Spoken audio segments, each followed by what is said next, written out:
Shri Gurubhyo Namah. Harihi Om.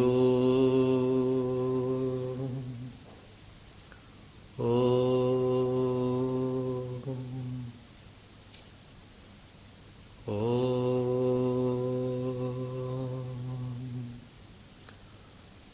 Parthaya pratibodhitam bhagavata Narayanena svayam Vyasena gratitam purana munina Madhye Mahabharatam Advaitamrita varshinim bhagavatim ashtadashadhyayinim Ambatvāmanusandadhāmi Bhagavad Gite bhavadveshinim Namostu te vyasa vishala buddhe pullaravindayata patranetra Yena tvaya bharata taila purna prajvalito jnanamaya pradipaha Prapanna parijataya totra vetraikapanaye Jnanamudraya krishnaya Gitamrita duhe namaha Sarvopanishado gavo dugdha gopalanandanaha Partho vatsasudhirbhokta dugdham Gitamritam mahat Vasudeva sutam devam kamsachanuramardanam Devaki paramanandam krishnam vande jagadgurum Bhishmadrona tatacha yatra tajala gandhara nilotpala Shalyagrahavati krupena vahani karnena velakula Ashwathama vikarna ghora makara duryodhana vartini Sottirna khalu pandavairananati kaivartakah keshavaha Parasharya vachassaroja mamalam gitartha gandhotkatam Nanakyanaka kesaram harikatha sambodhana bodhitam Loke sajjana shatpadairaharaha pepiyamanam muda Bhuyad bharata pankajam kalimala pradhvamsina shreyase Mukam karoti vachalam panghum langhayate girim Yat kripatamaham vande paramananda madhavam Yam brahma varunendra rudra marutastunvanti divyaistavaihi Vedais sangapadakramopanishadair gayanti yam samagaha Dhyanavasthita tadgatena manasa pashyanti yam yogino Yasyantam na vidussurāsuragana Devāya tasmai namaha Devāya tasmai namaha Devāya tasmai namaha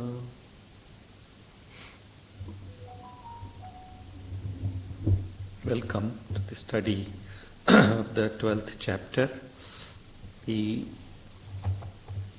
are studying the 6th and the 7th verses. Yetu sarvāni karmāni mayi sanyasya matparaha ananyenaiva yogena mam dhyayanta upasate teshamaham samudhatta Mrityu samsara sagarat bhavami nachirat patha maya veshita chetasam. But, O son of Pritha, soon will I lift from this ocean of death-bound worldly existence those whose minds are ever set on me, those who abandon to me the fruits of all their actions together with the sense of agency thereof, and who worship me, meditating on me as their sole refuge and their only love. So Sri Krishna is talking about Ananya Bhakti, Ekanti Bhakti or Mukhya Bhakti as it is called in the Bhakti literature. Nothing exists except the divine. That should be the conviction of the devotee. That's what Sri Krishna says. That if you have that conviction that the divine is the source of everything and that the divine is the only object that we need to obtain or we need to achieve. So once we have that firm conviction, the world is always tempting us with so many objects. But behind all of that, there is the divine. That ultimate object has to be realized. A time will come when that object will be the subject itself. That means what you are seeking outside will be found within your own self. That's what Sri Krishna is trying to drive us towards. Sarvani karmani mayi sanyasya matpara. Sri Krishna speaks about the efforts of those who work for the divine without trying to control the senses or to follow all other spiritual disciplines. So he says, work with that devotion to the divine and keep the one goal of your life as the realization of the ultimate truth or seeing God in the bhakti scriptures, seeing God. So he says nothing is greater than the divine, ananya bhakti, ekanti bhakti. Nothing except the divine exists. We have studied this last time. And then he says, matparaha. The another word that he uses is of importance. Matparaha, that the divine alone is the greatest. None higher than the goal.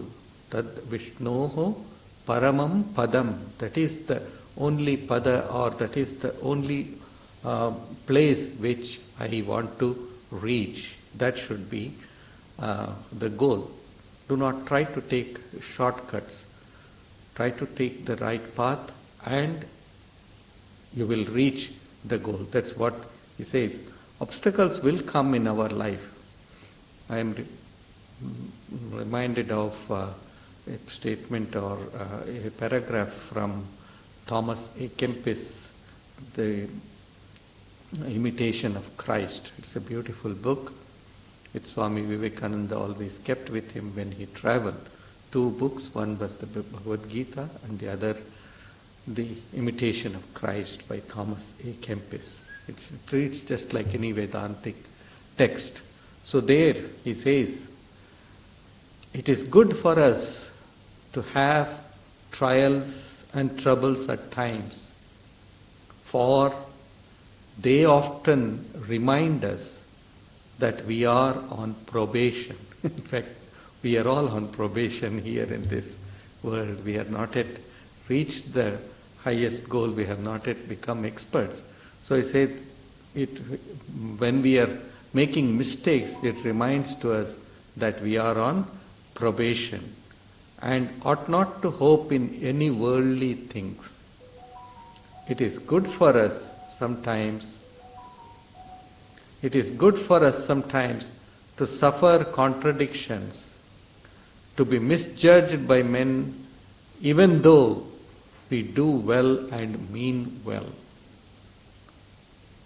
These things help us to become humble and shield us from vainglory. When to all outward appearances men give us no credit, we have to listen to it carefully. When to all outward appearances men give us no credit, when they do not think well of us, then we are more inclined to seek God who sees our hearts.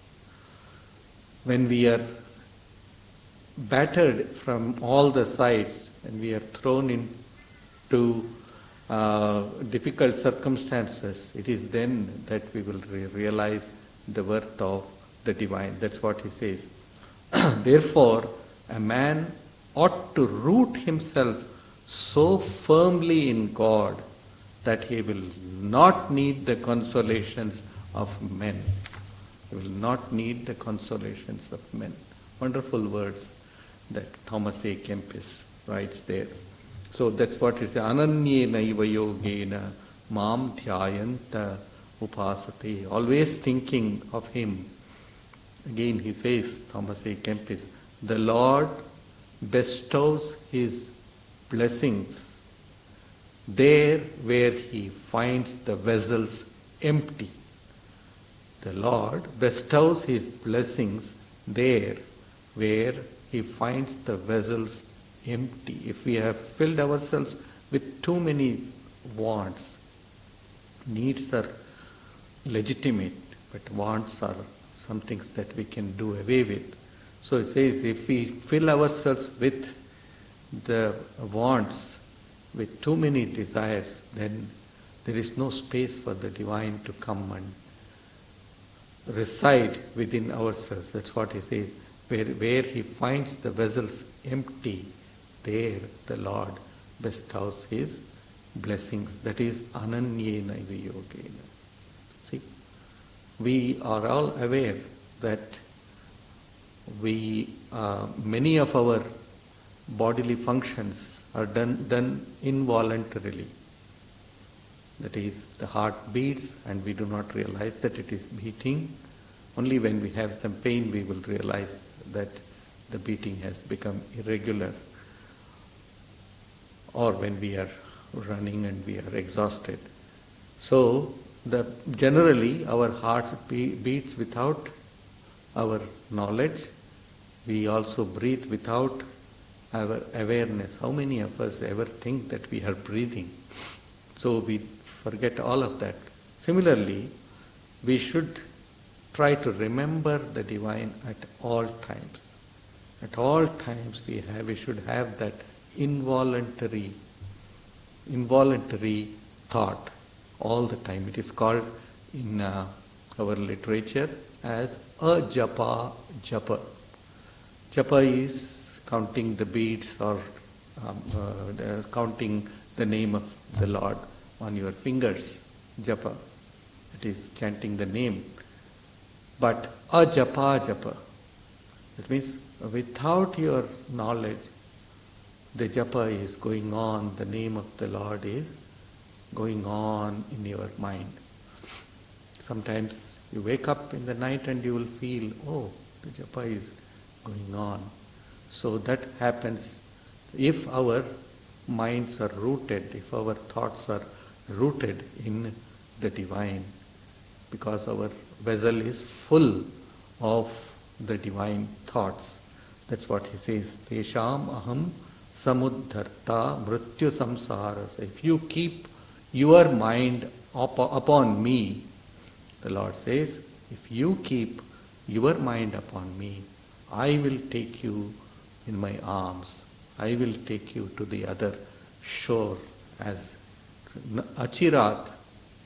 Sooner, he also assures that here itself, Yehaiva, here itself, in this life itself, you can feel my presence. You will feel the existence of the divine within yourself. It's not just a post-death or a posthumous attainment.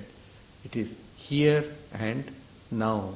It's called as Jivan Muktaha, Jivan Napi Muktaha. That means even while you are alive, you can become free. This is the great message that Vedanta gives to us, that seeing God or realization of God can happen while you are living, while you are breathing. You can see God. We see the lives of great saints, we see the lives of great devotees. They live the life wherein they manifest the presence of the divine through their body and mind. Teshamaham samudharta mrityu samsara sagarat bhavami achirat partha. Soon you will realize me. That's what it is.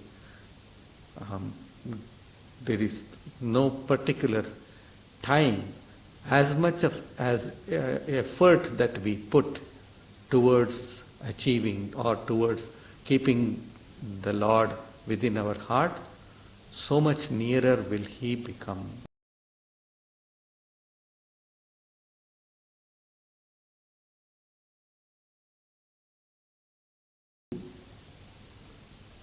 Move away from the west and go towards the east, the east will be coming nearer and nearer to you. If you move away from the world and go towards God, God also will come towards us. But we need to make that effort. That's what Sri Krishna is trying to impress upon us. So achirat, that means soon you will receive me, you will be able to see me. When during this winter, when we throw firewood into the fireplace, even though there may be some moisture in the wood, yet if there is a blazing fire, the moisture will be drained. It will be soaked by it, and it will be removed by the fire, and the fire will start blazing brightly. Similarly, we may have many things that we have brought through our lives, but once the divine fire of the divine being envelops our heart, then all the other things will be removed. That's what he says. So here he describes what freedom is like, what mukti or freedom is like. He says, first is you will remember him always in the container of the mind. Within the mind you are always aware that the divine is within me. Not afraid of anything. All bhaya, that means nirbhaya. You become fearless because the divine is within me. The source of all strength is within ourselves. And secondly, once after the body withers off, it will not return once again. Goes out through the door, never to come back. That's what he says.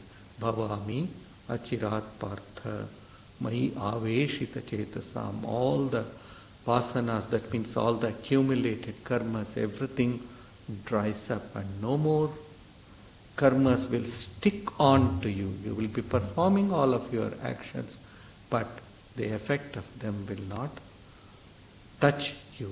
You become totally, fully insulated from the effects of all work, all actions. And then all the doubts, vidyate hridaya grantihi chidyante sarvashamshaya kshiyante chasya karmani tasmin drishte paravare, says the Upanishad. What happens to you? Vidyate hridaya granti. All the knots of the heart, that means all the doubts, will be destroyed. Not all the knots, that means all the complications within us will all be loosened up, so to say. Vidyate hridaya granti chidyante sarva samshaya. All the doubts, there will not be any doubt at all. A realized soul does not have any doubt about anything for that matter. He is full of knowledge. Sarvagnya is called as all-knowing. There is that great power in a realized soul to know anything. A great realized soul was once asked, whom I knew, his attendant once asked him, because he had realized, he said, Swami, you say that, we know that you are a realized soul. Now you do not have any doubts at all? No, none whatsoever, he said. Then, do you have knowledge about everything? He says, yes, I have it. So, do you If I ask you questions about science, if I ask you questions about medicine and other things, would you know all of that? He says, if I want, it is a minute's exercise for me to bring in front of me all those the solutions for your answers. But I don't want to engage in it. He says, the intellect that has been given to the divine, the mind that has been offered to the divine, why should I give it to the world and try to understand what is behind everything? No, it is not necessary. I know the very source of it. But when I put my mind into something, it just reveals all of its truths in front of me. This is what happens to a Jivan Mukta, a person who has seen the divine or who has realized the divine.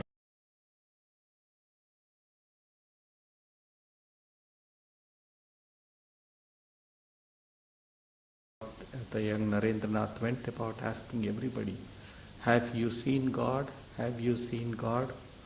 All the great spiritual leaders in those days, they could not give him a direct answer. They tried to say, yes, God is, and you can realize him and so on and so forth. But it's only when he went to Sri Ramakrishna and he asked this question, sir, have you seen God? Immediately came the answer without a moment's delay. The answer came and said, yes, I see him, present continuous tense. I see him. I see him as I see you before him. And then he continued, no, even in a more intimate sense than I see you in front of me. That is it. I see. There is no doubt at all, no sandeha or no doubt at all in his mind. So a person who has reached that state of Jivan Mukti, free while being alive, does not harbor any doubt in his intellect or in his mind also. So in the 8th verse, Sri Krishna says, if you have to achieve this, what you should do? Mayyeva mana adhatsva mayi buddhim niveshaya nivasishyasi mayyeva ata urdhvam na samshaya. Mayi eva mana adhatsva. Fix your mind in me alone. Buddhim mayi niveshaya. Let your reason, your intellect penetrate into me. Nivasishyasi mayyeva ata urdhvam na samshaya. Without doubt, you will then abide in me alone forevermore. See, he emphasizes the importance of remembering the divine or doing the actions with the presence of the divine. First he says, mana. He uses two words here. One is the mind and the other is the buddhi, intellect. What is mind? Mind, it is in our Vedantic study, when we study Vedanta, mind is defined as sankalpa vikalpatmakam manaha. Sankalpa, that means I will do something, making this promise, or vikalpa, I will not do something. So, this oscillation between yes and no, that which does this oscillation between the right and wrong, etc., that is called as the mind. If we go a little bit deeper into the yoga philosophy, mind is equated with a big vessel. It is like a vessel.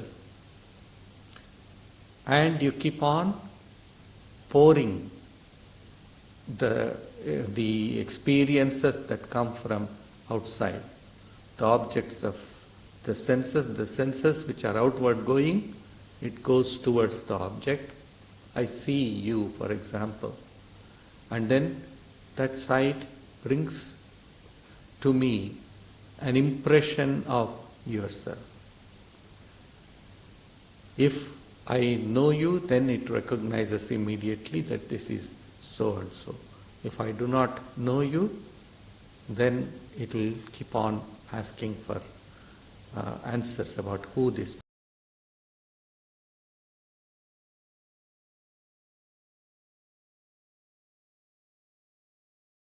container called the mind, and we keep on throwing into it, or we keep on depositing into it good, bad, and all the other impressions that we get through the five senses.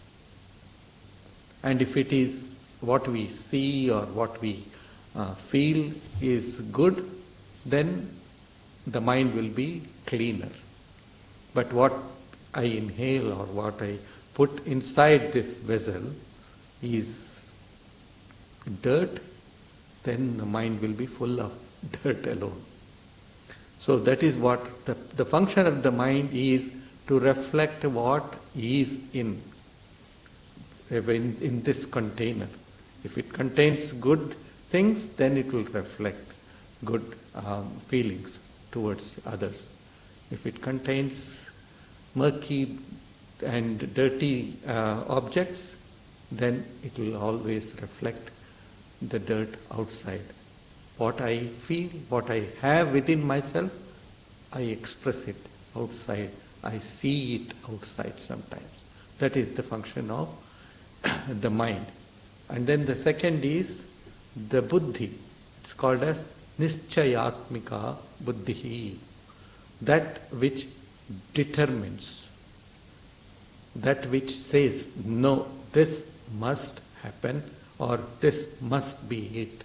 Again, I see you and I say, this is Murali or this is Amma, whoever.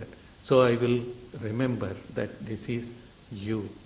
And I do not have any doubt anymore about who you are.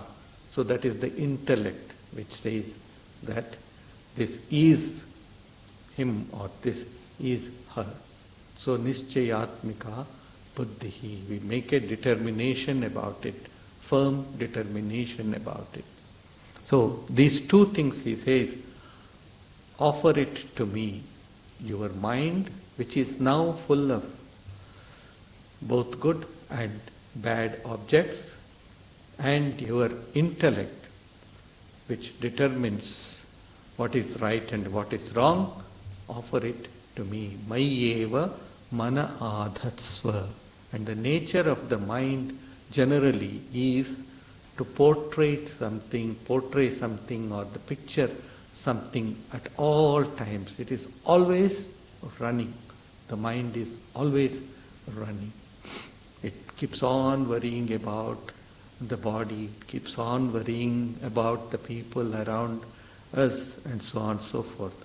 So Sri Krishna is saying here, instead of doing all of that, portraying, building castles in the air, as we say, why don't you portray me within yourself?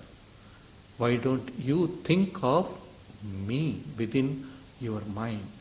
If you want, go around the places where the divine personages have lived. One of our Swamis, Swami Premishananda, he used to tell all the youngsters that, look, when you first, he would ask them, go to these places of pilgrimage, Dakshineshwar, for example, where Sri Ramakrishna lived and he taught. And then there is Belur Mutt, our headquarters and our main organization, where Swami Vivekananda and others lived. So if you have to imagine something, if your mind asks for something, then instead of going here and there. Go to these places and feel that you are sitting in front of Sri Ramakrishna in his room, or you are sitting near Sri Swami Vivekananda in his room. So try to picturize, or you go to Varanasi and think that you are with Shiva, Lord Shiva. So this is called as the Leela Dhyana, meditation upon the glories or the play of the divine.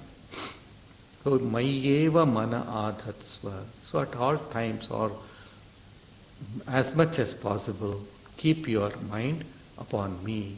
That's what he says. Then Mayi Buddhim Niveshaya. You use your intellect constructively. Do not start thinking that I am wise, I am better than thou, and so on and so forth. Be humble. We were reading the other day from the Gospel of Sri Ramakrishna, where Sri Ramakrishna, a devotee, was comparing Keshav Chandra Sen, who was a great preacher in those days, to Sri Chaitanya or some other person. So Keshav Chandra pointed out to Sri Ramakrishna, and who is he? And Sri Ramakrishna immediately said, I am the servant of your servants. Ami tumar dasher dash. I am the servant of your servants. That was his feeling at all times. When anybody would bow down to him, Sri Ramakrishna would bow down lower to him. So that was his feeling, that I am nothing greater than yourself. Rather, I am much lower than yourself. That kind of humility. We cannot have that in the public life. There is no doubt about that. But do not think that you are better than the other. You are more intelligent than the other person. Everybody has been endowed with intellect. Some have used it for constructive purposes and some have used it for destructive purposes. That's all. So do not try to look for self-gratification here and there. Mani Mayi Buddhim Niveshaya. These two attendants, that is the mind and the intellect, should help us to go towards the divine. Atha urdhvam na samshayah. There is no doubt about it at all. There is no doubt that if you keep your mind on me, if you leave your intellect under my control, then there is no doubt, urdhvam na samshayah, that there is no doubt that you will abide in me, you will reside in me for evermore. Emphasizes this again and again. In Bengali, so Sri Ramakrishna used to say, Mairi bolchi, Ishwar achen. I say to you with great firmness, I swear unto you, Sri Ramakrishna used to say.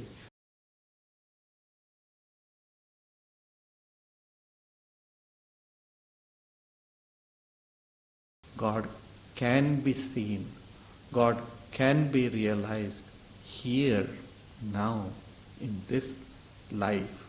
That is the emphasis that the saints give. Sri Krishna is also emphasizing this again and again.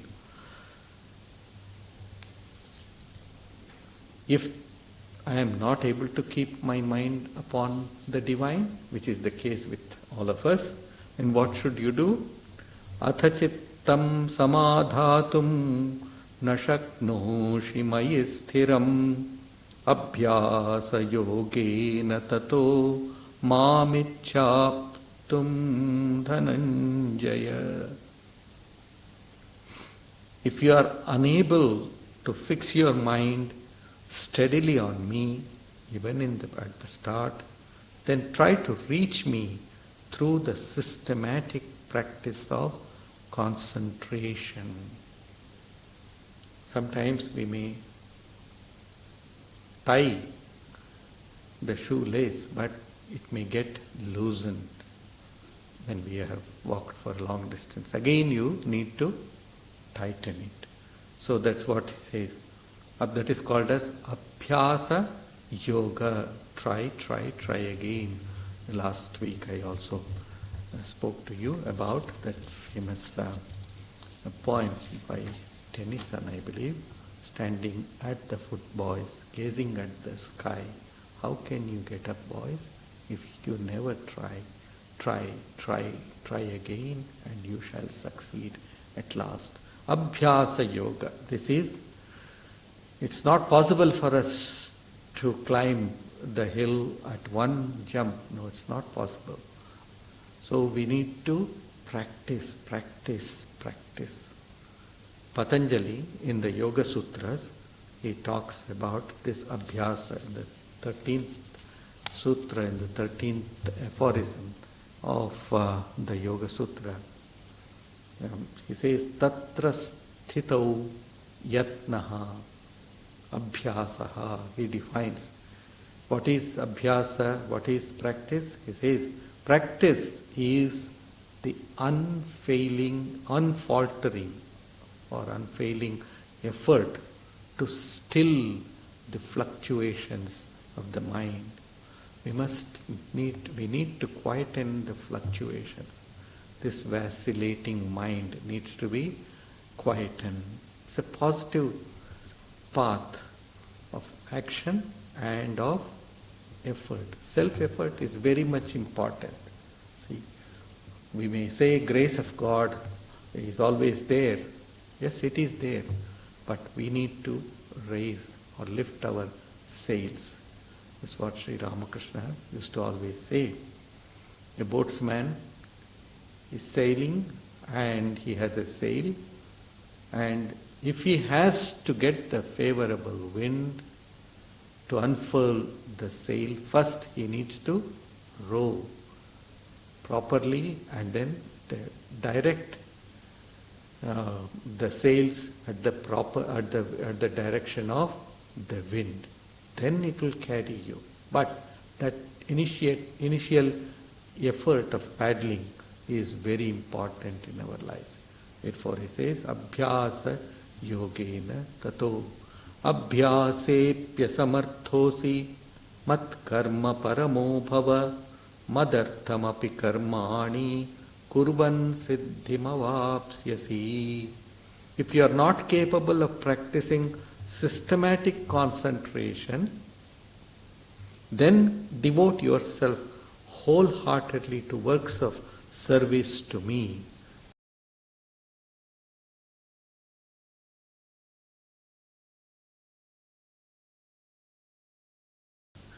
Thus working for me, man can attain to perfection. So if you are not capable of practice, Sri Krishna does not say do not practice it, but you need to practice. First of all, the first condition is try again. So after trying, after making all your efforts, you feel very exhausted, you feel very tired. No, I cannot do this practice all the time. Then what do? You go about doing some work for the sake of the divine. The same Swami about Primeshanandaji, about whom I spoke earlier, he used to instruct his brahmacharis or his novices. He used to say, well, if it is very difficult for you to sit and practice japa or practice the name of the divine or anything, just get up. When you are unable to do, get up, go to the garden, dig the garden, and then feel that you are digging it so that you can grow the flowers and offer it to the divine. But all the time, keep that remembrance of the divine with you. But do not take that as an excuse for not practicing your spiritual disciplines. sit for some time and then practice it. Yesterday I was listening to a talk, and this person was saying about a very, very saintly soul in Vrindavan. And this saintly soul, he advised him, and he advises everyone. And he said, look here, I will tell you this with great conviction, that if you can spend 24 minutes every day in remembering the divine, 24 minutes for 21 minutes for 24 hours, that's what the 1 minute each. So 24 minutes every day, if you can think of the divine, if you can chant the name of the divine without getting distracted here or there, I will assure you, in 24 years, you will be able to have the vision of the divine. It's just, a way, because he himself has had that kind of experience. So he used to instruct his people 24 minutes every day for 24 years, and you will have the vision of the divine. That is abhyasa. Along with it, perform all of your actions. Mat karma paramo bhava. Says, then you devote yourself wholeheartedly to works of service to me. Whatever work you are doing, whether you are working in the office or you are working in the garden, or you are sitting and worshipping at home or wherever, or the temple, at all times, just feel that you are doing it for me. So your action should not be for your own self. You are working for the divine. You are worshipping the divine. You are working for the divine. Any action that you are doing, it is the Lord's work that you are doing. When we work at workplaces, we work for the company. So the company is all right, but here the greatest company is the divine. So we feel that I am working for the divine, that I have to please the divine alone. That must be our idea. Athaitadapyashaktosi kartum madyogamasritaha sarvakarma phalatyagam tatah kuruyatatmavan. If even this is too difficult for you to perform, then taking refuge in me and thus controlling the mind, give up the fruits of all of your actions, recognizing me as their agent and enjoyer. Even if you cannot think that you are working for the divine, then after you finish, before you start the work, think that you are doing